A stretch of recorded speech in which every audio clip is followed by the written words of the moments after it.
and I'm sure it's why it's a crowd favorite match to watch. Infamous going up against Impunity. These teams are always up there at the top, and they are for a reason, and it's why it's so exciting to watch. But in terms of point standings, currently Impunity sitting at 21 with Infamous at 32. So that has shown that this season Infamous might have had a bit of a stronger game, but it really comes down to how they're going to play it off here, because whichever team wins here is going on to that finals match for the second split. And you ask me, but it really is too hard to call when it comes to these two teams. And I said it before, prior to stream, we were talking about how, it's really going to just be a part of the moment kind of thing when you can decide which team is going to win. I think it will be quite important for drafting as well, that we've seen quite a lot of teams kind of suffer from, at least yesterday, where we could see maybe a kind of clear winner during the draft phase. But with that, the draft is ready. So without further ado, we will go into the draft, and I'll be handing it over to our guest caster, Rubber Monkey, who probably has a bit more insight and even experience playing against these two teams, and I'm sure he has a lot to say. Man, thank you, Irika's duel. Definitely a match long awaited by all of our viewers. Two Titans showdown tonight, and we're gonna see who comes up on top, whether it will be Infamous or Impunity. It's safe to say that any team that go against both of these teams, they're going to feel immense amount of pressure, because it's not only their drafting skills, it's their mechanical skills that's overwhelming, and it's going to make you feel so much pressure that mistakes tend to happen while facing off these two. But saying all of that, these two teams are well confident enough to face each other, so it really comes down to draft and execution, which we will see right now. The first ban, Catri and Castro. So Castro being the first ban, that is actually a really good ban against Infamous, because Infamous is like, they love to play this hero, and it gives them so much flexibility, whether it's played on the lane or even in the jungle as well. Definitely, I must agree with you. Castro is such a good flex pick going up, especially for the side of Infamous, because they are very comfortable whether or not playing this Castro, like you said, in the jungle as the Crystal Castro, or even in lane as a weapon. And of course, the sieging potential coming out from Castro is just immense, coming into any games at least. So we do see double healers both picked up for both teams. We have Grace on the side of Infamous, and of course, Lara being picked out for the side of Impunity. Impunity do ban out that Sky. And what do you think in response? We do see a Celeste being banned out in response to that Sky being banned out. What do you think about the draft so far? I think because basically Celeste we have seen how Sync 1 handled Celeste, because even though in a situation where you're under immense pressure, it was the Celeste who's actually making that turnaround, so that instant heliogenesis burst deals so much damage that you can actually push back an entire team. And with Lyra, you have that constant heal up, but it's not enough, because if you constantly push against a team with a Celeste, you're going to get hit by the heliogenesis. So that just stops any of the engagement that any teams bring forward to.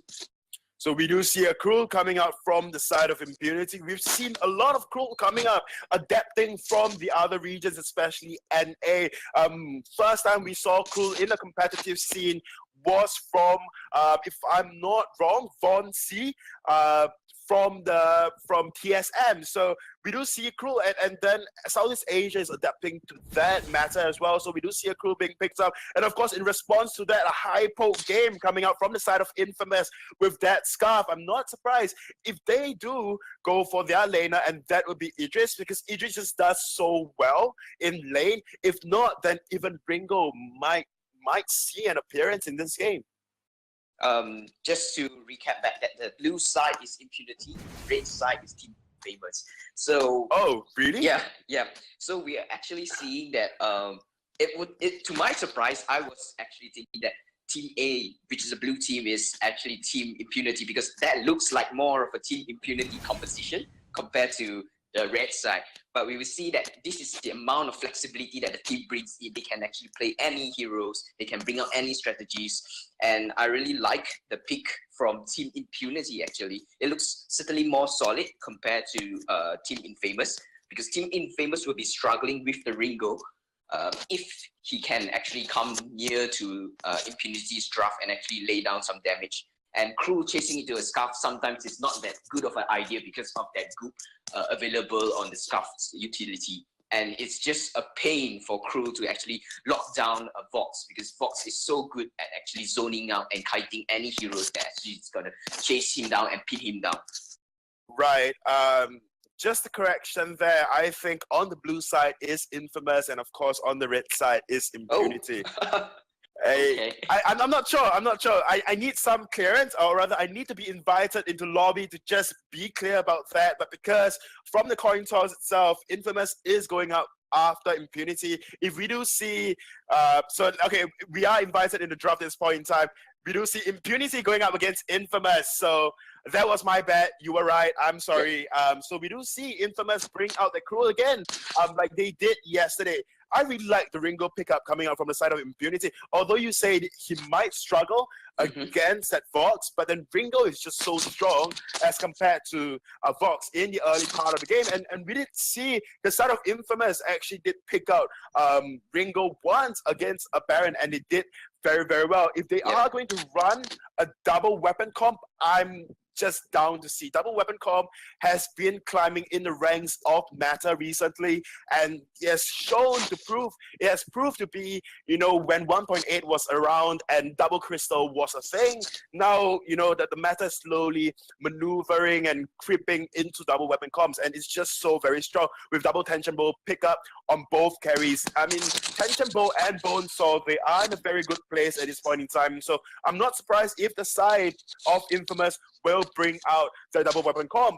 Of course, not discounting the comp coming out from the side of Impunity as well. Impunity, they've got a rather balanced meta comp as well. They have the range. I do agree. They have double range heroes. They have the Scarf that can provide the zoning with the Spitfire. And of course, the consistent damage over time, the dot damage coming out from a little. Well, I mean, honestly, what Infamous can really do is just, we did see Tessa Boy on that Lyra, and Tessa Boy plays a really aggressive Lyra. I personally think the side of Infamous can do that as well. They can be aggressive against Quatervor on this Grace, but whether or not they are afraid and whether or not they are comfortable on this crew is another matter all in all, because honestly, you need to be really comfortable with the crew. You must go up against Scarf in the early game. Granted, the Scarf only has got a Spitfire, you might burn, but you can reduce damage just based on your stack. So if you are going to go for that poison shift in the early game, what you're lacking is a burst coming out from Tension Bow if you do pick it up as the game goes by. Right, so if you opt for the poison shift in the early game, then you lack the burst that Tension Bow can provide. That way, you can't quite burst anybody from the side of Impunity down. What you can do is just have a lot of sustain, whether or not that is your option to go for. But then with sustain, you need a lot of defense as well. But then that would take time to build up. So I personally do not think that Spaghetti should opt for that poison shift in the early game. They should just go for a Swifty into a Tension Bow. That way you can go up to gank lane very, very often. So, honestly, Impunity, they have a much stronger team comp in the early game. And in fact, they scale very well into the late game. Problem with a Vox being picked up is that you only have 3 damage items, and that would be Poison Shift into Tension Bow into Breaking Point. All of these 3 items, it's really, really cheap.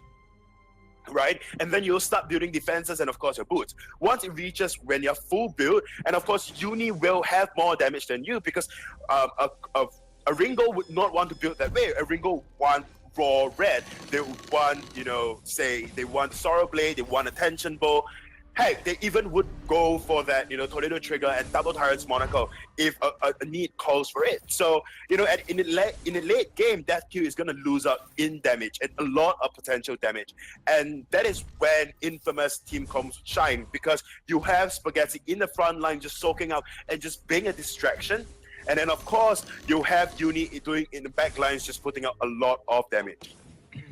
Agree with you there, and it looks like Infamous are trying to change, but it might be a bit of a mistake as they get caught out. Impunity were able to do the same rotation they had done before, but in this case, Infamous deciding to try go for those sneaky backs. However, I think they were spotted moving down there. You can see Cruel able to pick up a mid in return, so it's not all lost, but definitely Ringo isn't going to be able to get any kind of farm advantage over Scarf by going, I should say over Vox, I mean, my mistake, by going into those backs and not successfully being able to steal. So you can see there is different thinking coming out from the side of Infamous so far, but Impunity, they're just playing it the way they did before, because that worked out, and if they managed to go there, we did see the lead start to go in Impunity's favor before the game was reset. Yeah, but I mean, just looking at this, Infamous do, or rather Uni on this Ringo do actually have a CS on top of DevQ. And in fact, it is 10 CS on top of DevQ. Although, because DevQ started out in lane late, and then no farm was given to DevQ when he was jungling alongside Blue City. So it takes a toll on DevQ anyways, and we do see the harassment coming out from Uni in the early part of the game as a Ringo, which was supposed to be done before the game resetted, just so you can ease Cruel coming into lane to gang. DevQ is taken down really, really low. Uni is following up with damages, but they are just going to reset.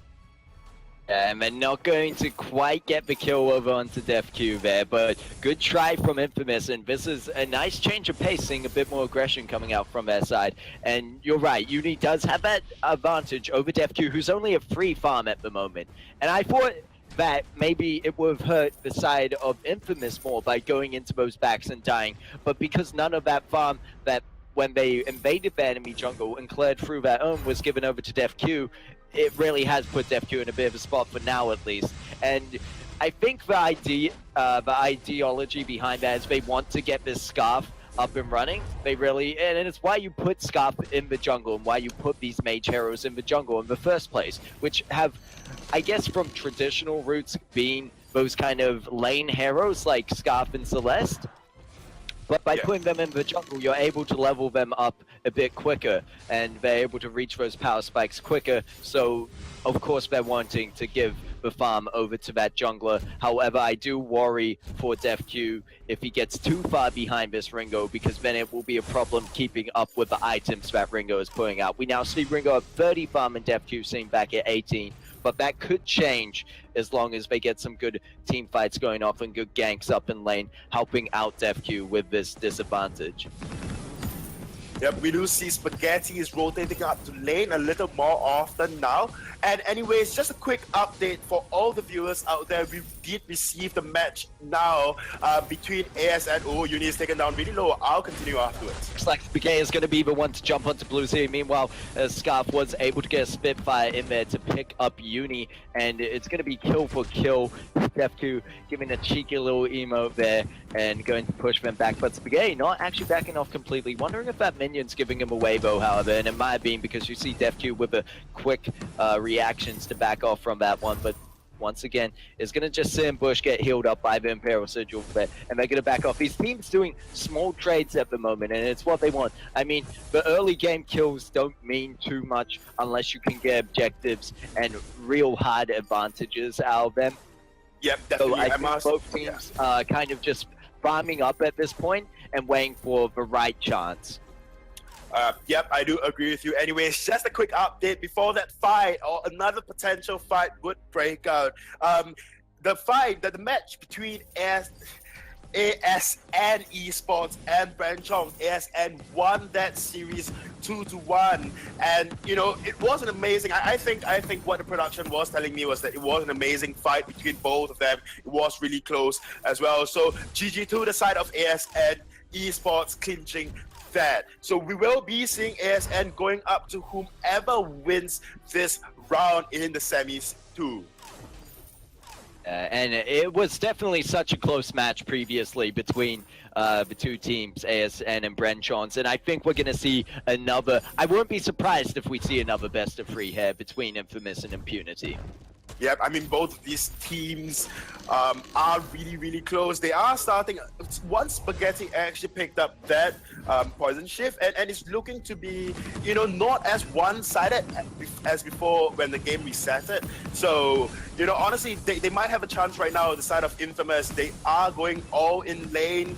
You know, they are preparing for a team fight. Spaghetti's up in lane, just powering up Shadows Empower Me, but nothing will be happening so often. So we do see DevQ picking up that poison shift right now, and of course, a little two tier 1 armor just to go up against Uni, who has got that Sorrow Blade, and then potentially going into that poison shift. If not, then Breaking Point or Tornado Trigger. Yeah, I mean, in terms of builds they could go for, that you see already the Blazing Salvo on Uni as well, so it is going towards... I think in this case, just because it's simply double weapon, we're going to see a definite Bonesaw out of at least one person on Infamous, if not both of them. And in response to that, you have seen the double light armor already picked up on DevQ. Scarf, however, not doing anything in terms of defense, which he doesn't need to. He's one of those heroes that can sit in the backline safely and poke out damage. But if Infamous are going to be the ones with the engages in this match, then I think they'll have a good time if they're able to find that backline, especially with Cruel. You want to get that Cruel onto either the box or the Scarf, and you can really, we saw before, even when Cruel was versing a Grace, he's actually quite hard to lock down. He is. I mean, he has a speed boost from Shadows Empower Me, who they might be going in for... A bit of miscommunication there as the Arcane Passage coming out a bit late. They want to throw the House Heart back and get extra distance on that one for a longer stun. And Vox is just putting out the resonance damage down onto Uni and SNK. There's going to be the Imperial Sigil, however, to keep Uni in the fight a bit longer. SNK is still a bit low, though. Needs to be careful to not get hit by any of those Spitfires coming out. Meanwhile, Spaghetti does.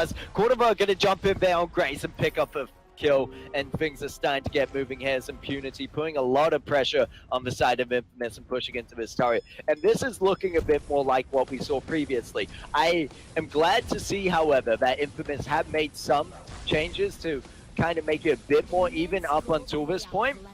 And in no way that one fight is going to necessarily predict the outcome of this, but Impunity seem to have a bit more control over these engagements because Cruel isn't quite able to get onto those targets. And we saw it before. There was that one chance where he threw out the House Heart. They were ready to go in with the portal, but it's just a bit mistiming. If they had landed that correctly, I think the fight could have definitely gone in Infamous's favor there.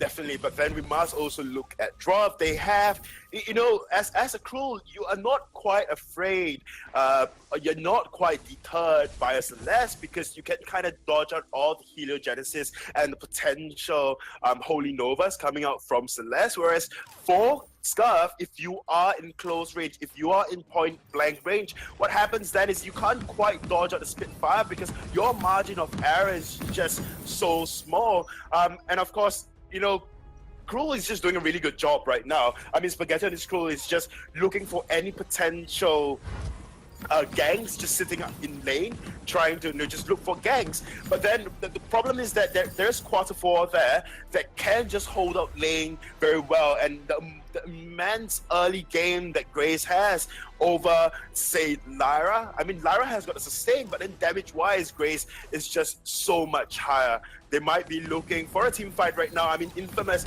Spaghetti on that Cruel is just still sitting on lane. Oh, from Hell's Heart is being blocked out. They are just going to retreat.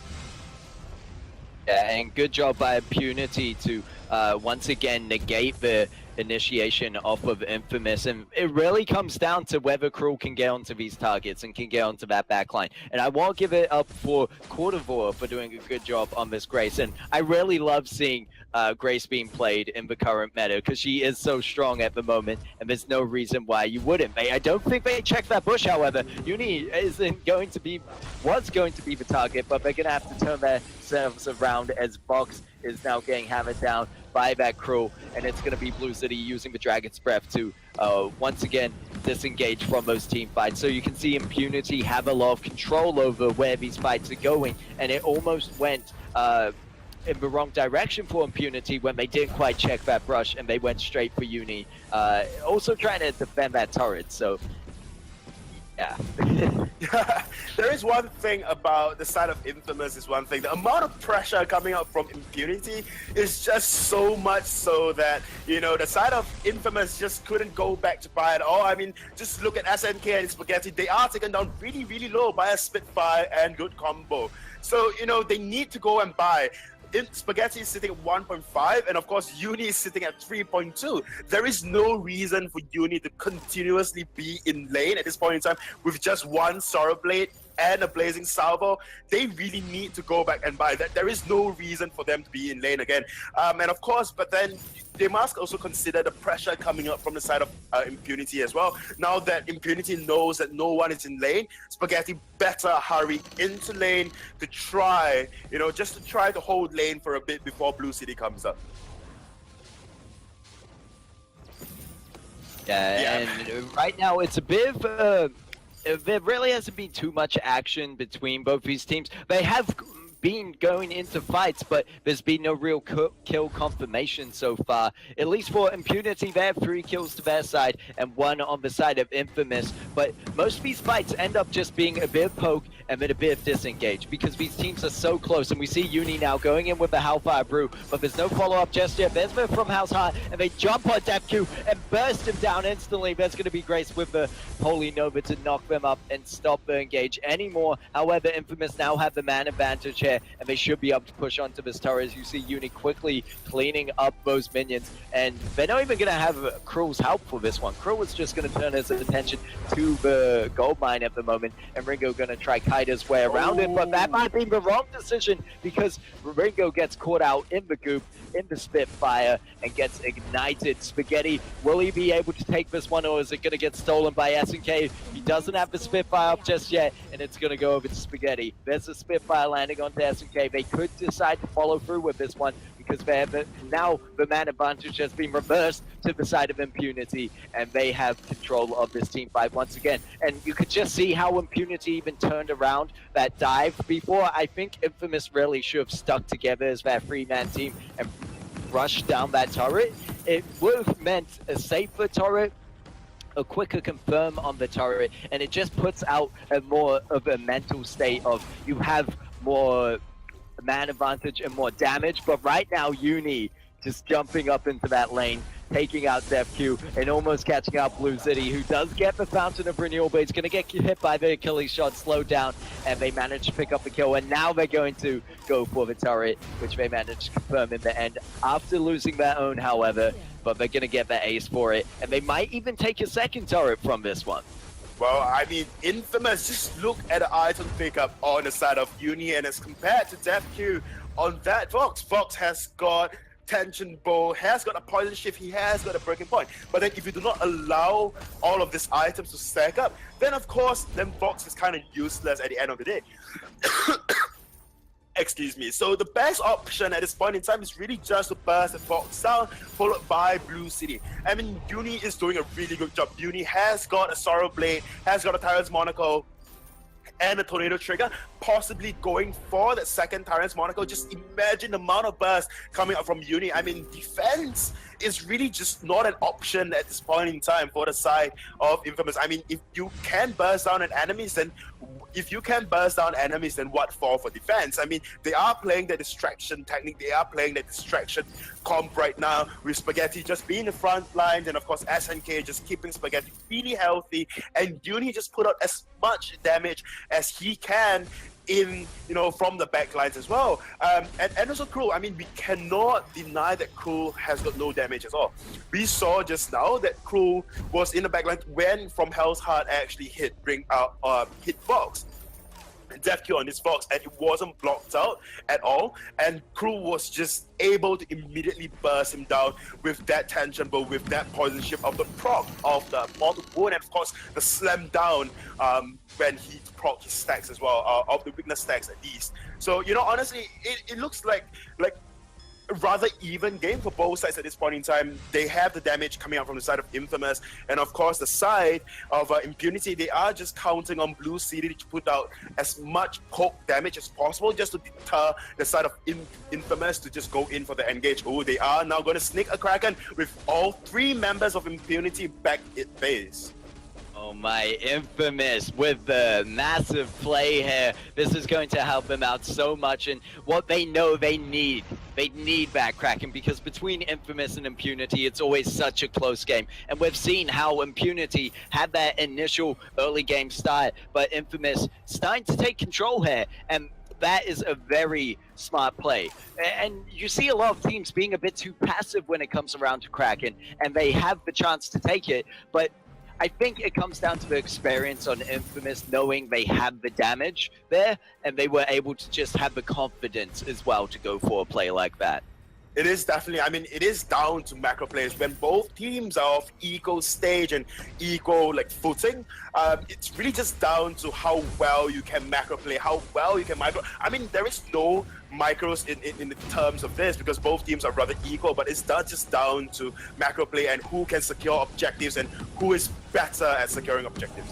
Well, we see a fight break out as Holy Nova knocks up the Cruel, and Lyra and DefQ just doing his best to kite backwards and get those breaking point stacks up, sitting on 11, able to put out massive damage now. Even though Ringo has massive, you don't have as much after that box has built up, and they manage to secure out the ace. Scarf picking up the final kill onto Lyra. They do lose another turret, however, so Infamous, maybe at this point, that kind of push works out. Obviously, they would look to finish the game, especially when you're going a double weapon power comp, because you always have to worry about the fact when it gets to late game, the enemy only had to build one type of defense. So for Infamous, they're going to look to want to finish this game out soon because their effectiveness will start to wear off. But I think by getting those 2 turrets there, and those 2 crucial turrets, really, they got the anchor and they got one of the base turrets. However, they need to be careful as Cruel going in a bit deep. I wouldn't say deep, Impunity just being deep in the enemy jungle right now, however. I mean, he's probably shocked to see them there already, but you see the confidence both these teams play with, and that's why it's just such a close match between the 2 of them. There's going to be the Bright Forward going down, and the Hellfire Brew landing onto DefQ this time. And we're going to have to back out this one slightly. Infamous are going to have a bit of sustain there with the Lyra, and you see Spaghetti actually up in the middle of this push, not behind with his team. And there's some good positioning with Cruel. You want to come from unexpected angles because you need to get on that back line and secure those kills. So Infamous maybe going for a base rush when you see Ringo so far up in the up in the lane, and there's going to be Spaghetti landing the stun onto Box. Meanwhile, it's going to be Scarf and Ringo in the base. Let's see who wins it out. Uni going right onto that turret. He has the damage, but there's the shield, there's the Dragon's Breath. He's going to get caught in the goop. He's going to get taken down. Now let's swap back to the fight of the Lyra and the Cruel, the Box and the Grace, and we now see Grace. Kenny, Grace was so close to stopping that Cruel from the back, and Lyra obviously going to fall to DefQ and Blue City there. And just this is the confidence we were talking about between the 2 teams to go for a play like that. You can see Blue City, I don't even know if they have vision or if they caught them out through the minions walking by. It could have just been pure instinct of knowing that would happen.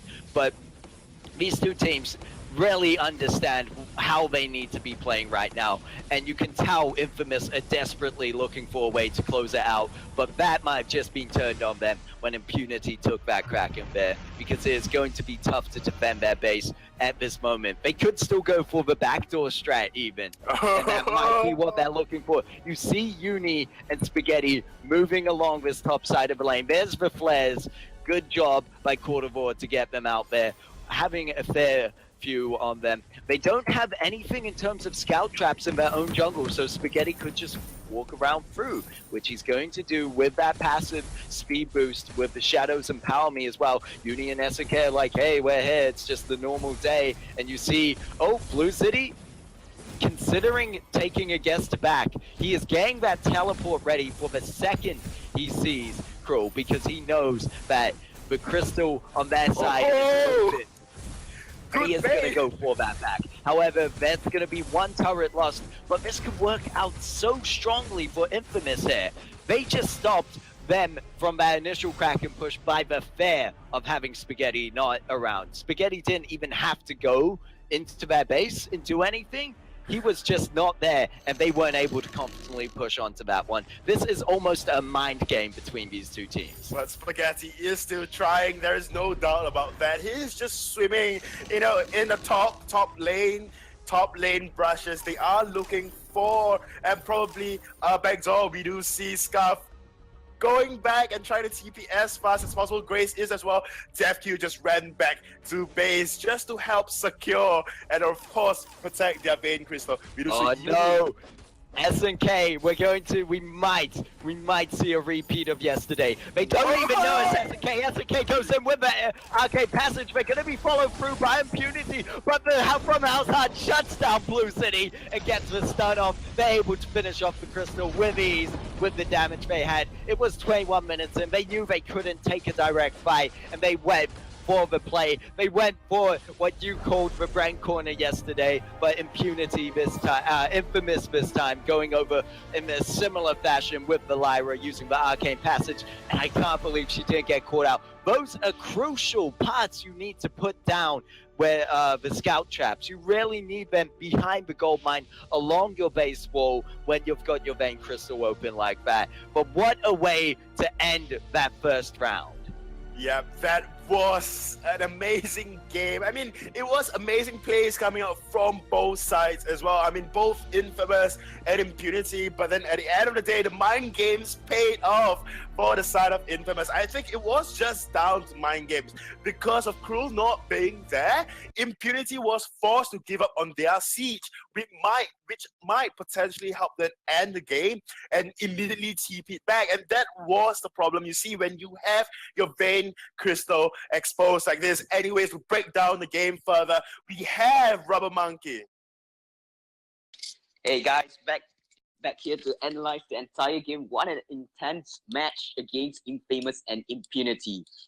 And as I was saying earlier on the draft stage, that Impunity had the upper hand and Infamous had to play the best game of their life tonight, right now, to beat that composition, and they did. It was a series of events that lead to Infamous victory, and the player for this game I have to highlight would definitely be Uni, because he did so much in that game. He actually, that was I think around the 12 to 13 minute marks where he actually took down two of the Impunity's Scarf and as well as Vox, and they managed to take two turrets, because Impunity is a composition which they can turtle well. They do much better when they have more turrets at the back of their end, and they can actually slowly push you out.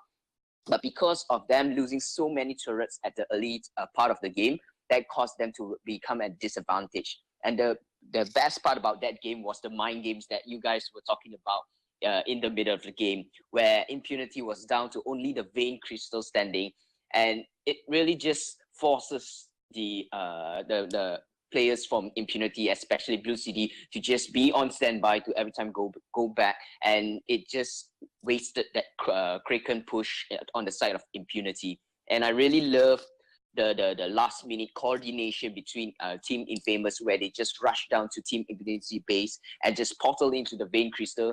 They know they can't fight any of the engagement, but all they had to do was to take down the Vein Crystal, and they did it so well coordinated. There was no hiccups, there was no mistake. It was just a clean engagement into the back door of that Vein Crystal. That was indeed a really clean cut backdoor coming up from the side of Infamous. Probably learned from Brandon Chong as well. I mean, we did see a similar thing happen in yesterday's match between Brandon Chong and Team Silver Boom. Anyways, we are right into the second game right now, and I'm sure draft is ready. So without further ado, let's hop right into draft. The draft begins.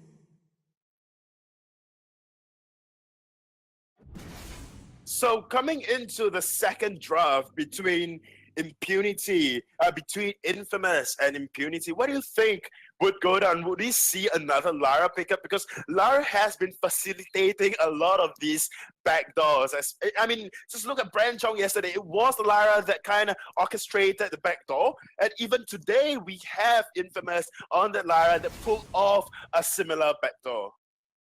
Yeah, I do agree on that. Lyra is definitely a roamer that being utilized by top team really, really strong. And as we can see right here, immediate pickup by Team Infamous, because there's so many possibilities you can do with a Lyra. You can, even though if your team is at the back foot of a poke opponent, you can use Lyra to portal in and just make all those game engagement happens. And even backdoors happens, as we see from the last game.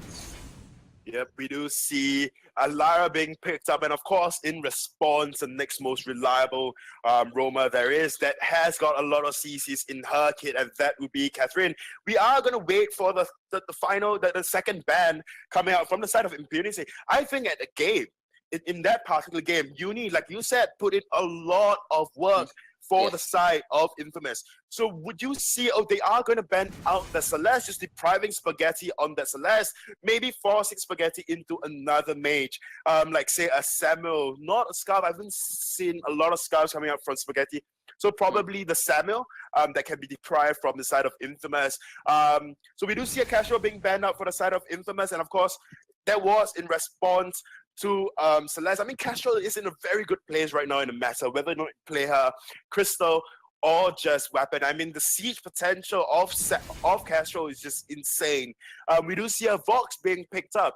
It's looking like a rather similar comp as to the first game, because they have the Initiator, they have Catherine, and of course they have the same Vox as well. In response to that, we do see an Idris and of course Ataka being picked up. So far, I really like the team comp coming out from the side of Infamous, just because they decided to go for that Idris, and Idris counters Vox in the later part of the game. Yeah, this is actually one of Infamous' most comfortable pick, where they choose Idris and Ataka. And I would love to see, I think they have been like practicing one of the combos where Idris goes into Taka and Taka just extracts you in, and Idris comes up and they just finish off everyone on or whoever they engage in. But talking about hard engage, we have a Baptiste on Impunity side, and we all know that Baptiste is a great pick against competition that dives in really hard because of Baptiste's ultimate, and that really negates it. But it will come down to SNK. If he managed to crucible the ultimate coming up from Baptiste, then that dive engagement is still very real, still very dangerous, and still something to be worried about for Team Impunity.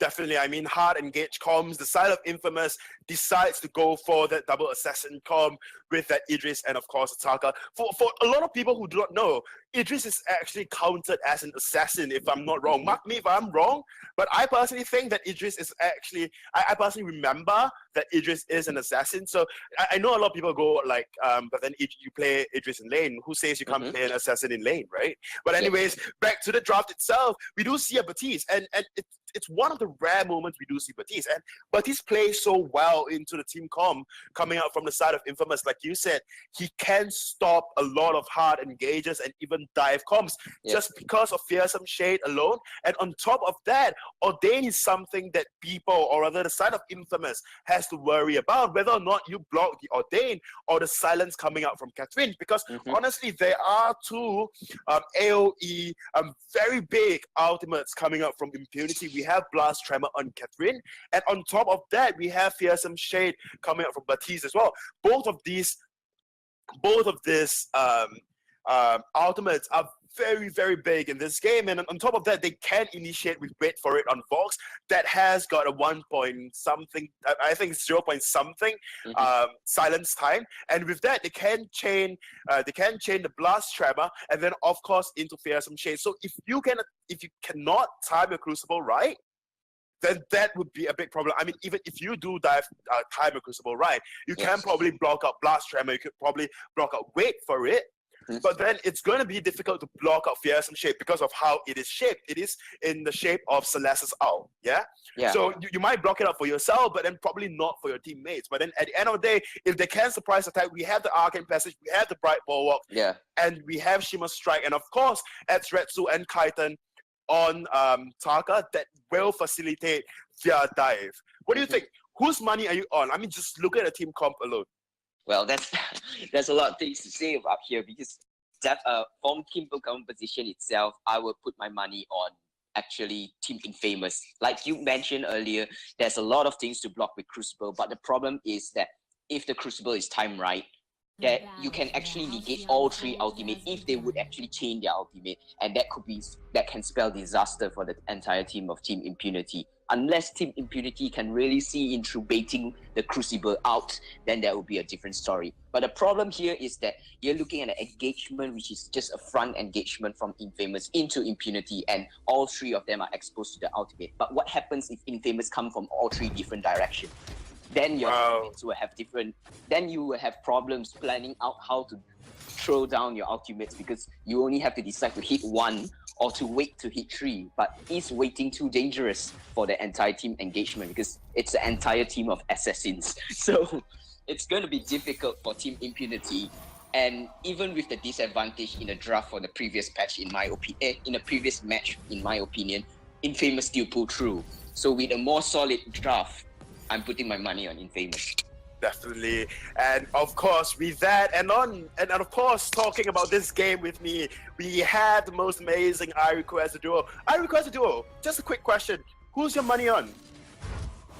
Oh, well, this time it is looking like, for me, I would have to give it to Infamous. And, you know, as Rubber Monkey explained before, if they are able to get that engage correctly, and if the ultimates don't get blocked out, then Infamous have a very good time. Of course, there will be the fearsome shade to disengage from that, but there's the fearsome shade and the silencers coming out. The silencers being the blast tremor and the wait for it from Court of War and Def Q, but they all take up a bit of challenging time. And so if Infamous are quick enough, and we've seen it before, and this is the fact that, you know, when you've got that Lyra on the team, you have that arcane passage into the Bright Bulwark, and it's just such a strong engage a lot of the time if played well, that, you know, they can really force a team fight in your direction, which we see them going in now. SNK trying to use the Bright Bulwark to catch them out. Def Q getting low, and you see Uni getting caught in that Ordain, just staying around, doesn't want to go to the edge and get stunned,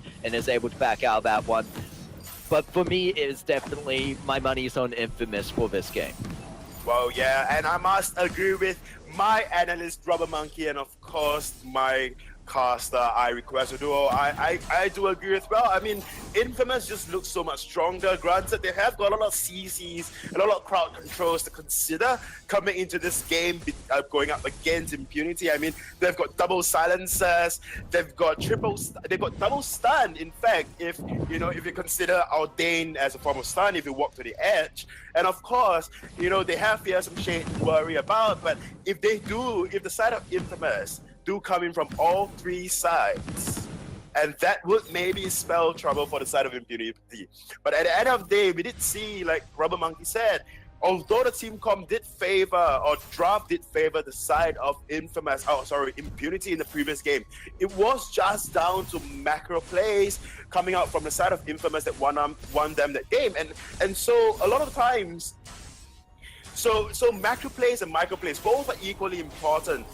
Like all analysts would agree with me, oh, Blue Sea is going up to lane, maybe looking for a gank, but then Ordain didn't quite drop out yet. So like I said earlier on, Impunity has got good micro plays, but then when it comes down to macro, you must really give it over to the side of Infamous. I mean, they did win the game with less than superior team comp and team draft. Yeah, and that was due to, I think, the fact that they knew how to play that team comp. And both these teams, don't get me wrong, will have such experience in this game and in this pro league that they know how to play their team comps that they go for.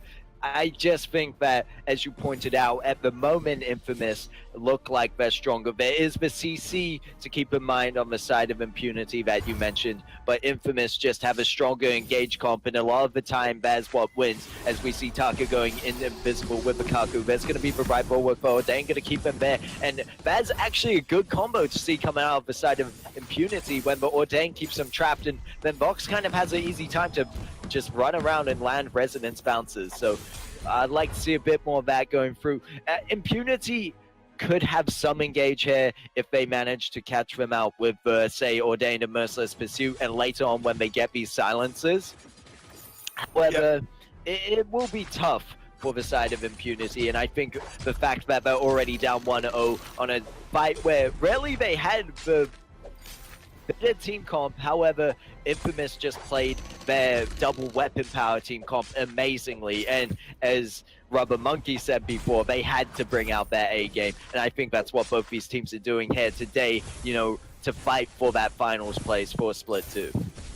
Well, yeah, definitely. I mean, this is the final place. If they do win this, they will be going up against AS and esports for the finals. And then, of course, Adressa do miss that view. And that's going to be the bright bulwark coming out, and the fearsome shade, and this is what I meant, could play out well for Impunity, as you see Box able to bounce around, get a kill there. Actually, the first blood of the game going over to the side of Impunity now, and they have the man advantage, but however, not the minion advantage, as that one low minion shall fall to the turret. And let's have a moment of silence for him. And that moment is over.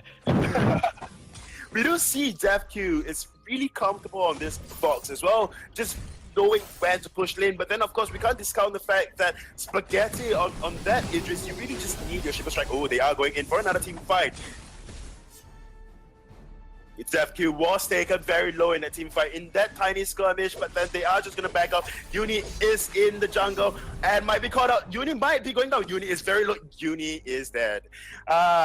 Okay, so it's either my mic is broken again or iRequest's mic is broken again, but then I'll just continue talking. iRequest, are you back? I just figured that, you know, Uni was in a bad spot, and yeah, I don't like Taka. I'm a Sky main. Of course I don't like Taka. He's gonna die in that situation. But you do see the pressure coming out from Impunity in the lane. They're all gonna go back to base now.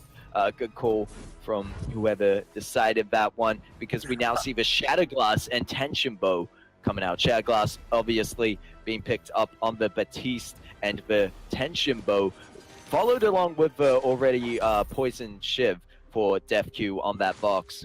So what are you thinking about the itemization so far? I mean, fairly standard. We have seen, you know, you want the sustain on that box, but as well to have, you mentioned how Tension Bow is kind of common nowadays. Yep, definitely. I mean, Tension Bow is just very good in this current meta, especially just the armor pierce itself. You know, and especially Infamous is putting up so much pressure in lane. They are just going on and on. Ooh, Adretsu do go in. And there's going to be, a very nice Shroud Step to get out of there, or Shimmer Strike, I should say. And it's going to be Taka going back in with the Kaku, finding his way onto box, but it's going to get locked down by the Merciless Pursuit. But it's going to be the silence, and it's going to do massive work for them as Blue Sea is able to clean up a kill. And they're going to follow through with the portal. Not going to find the kill onto SNK, however, as they get to the safety of their Imperial Sigil. But to get at least a kill out there and turn it around.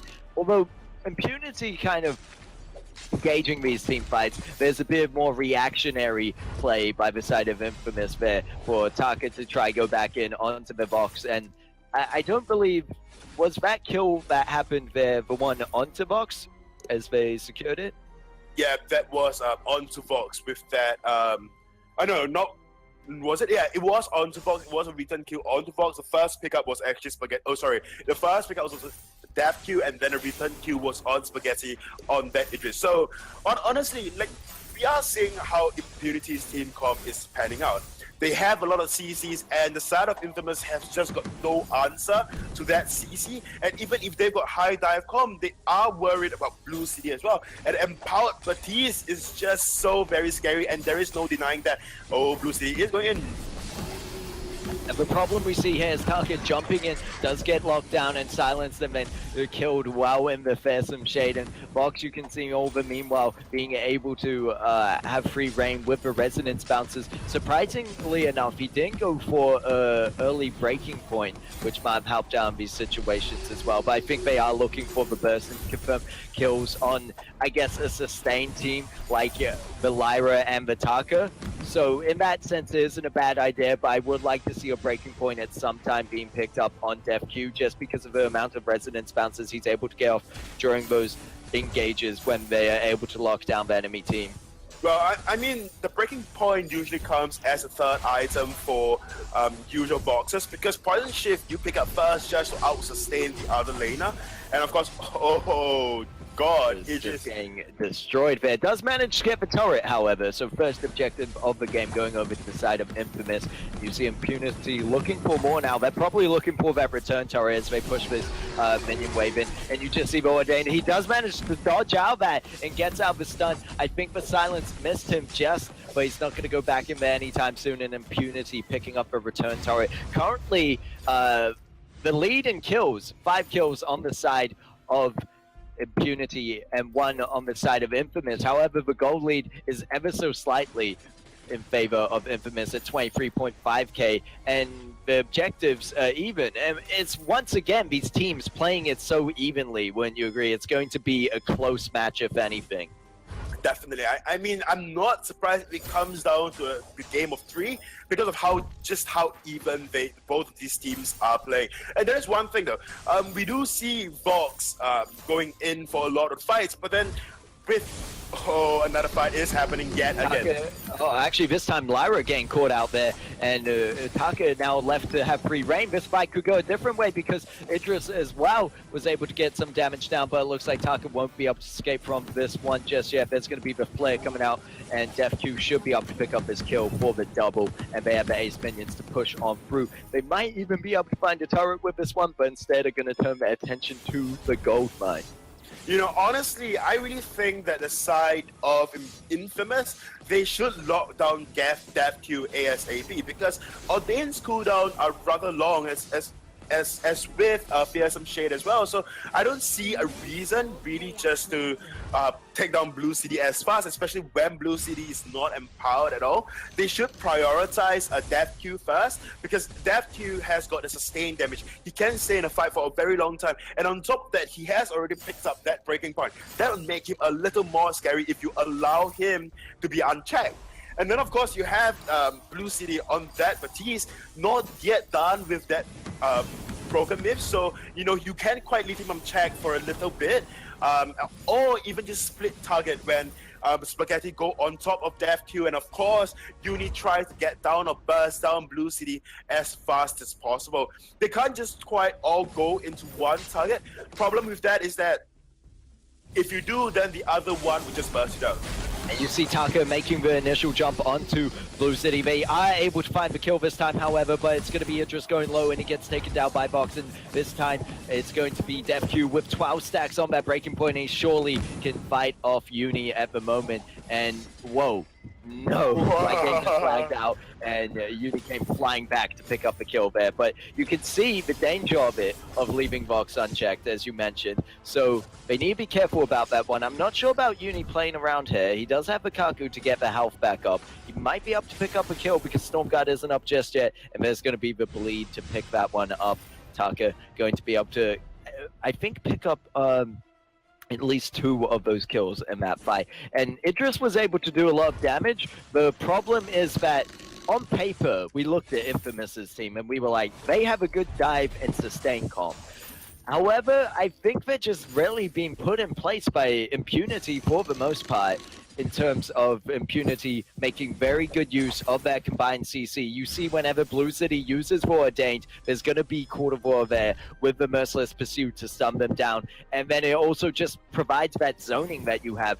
Maybe not so much for Taka because there are situations where if he's able to Kaiten over someone or X-Retsu, he's going to be able to dodge that out.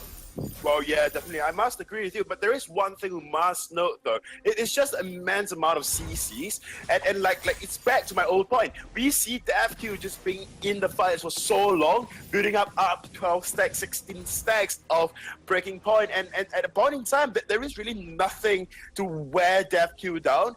I really hope...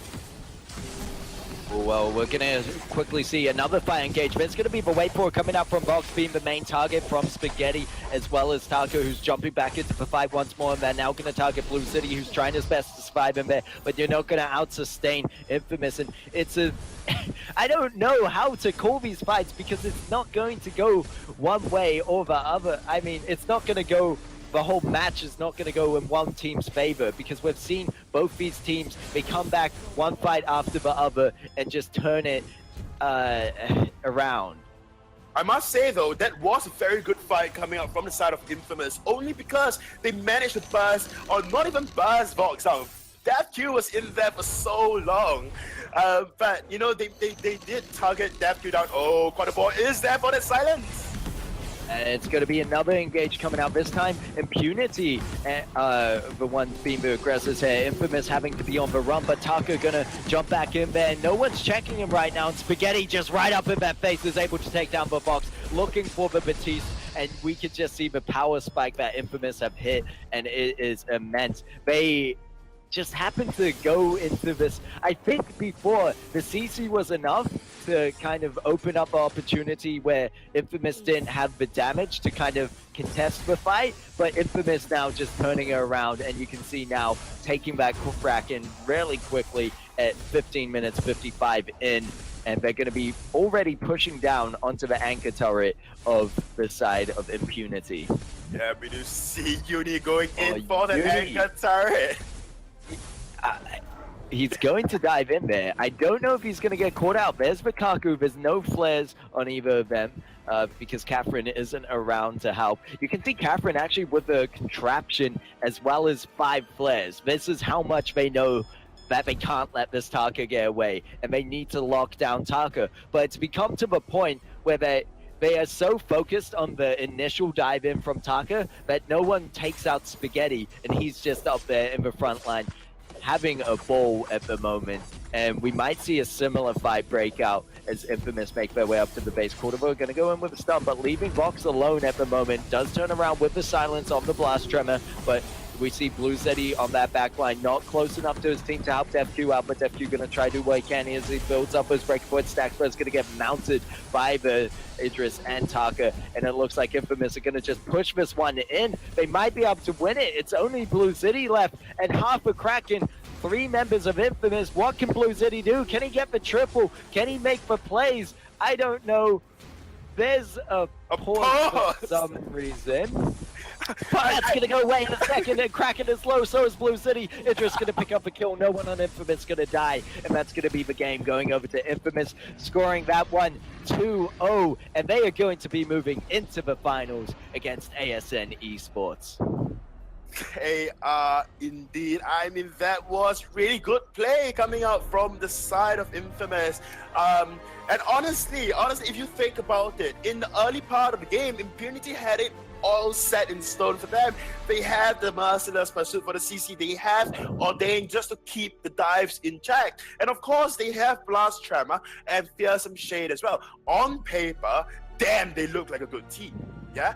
But then Infamous somehow could just worm around all of those CCs, block all of those important ones, and just take down the key targets like DevQ, like we were talking about when the game was being played out. DevQ shouldn't be left unchecked to build those breaking point stacks. So it was really good game coming out from the side of Infamous. So, but anyways, I was just going through the builds, and like said, Spaghetti already have got the metal jacket, and as for DevQ, he prioritized on that Aegis and not the metal jacket first, although Spaghetti's up in his face. And also one more thing, we must give it to the Taka as well. Taka adds Retsu into Vox, immediately slow him or nerf his basic attack speed rate, and just made him useless for 1.5 seconds.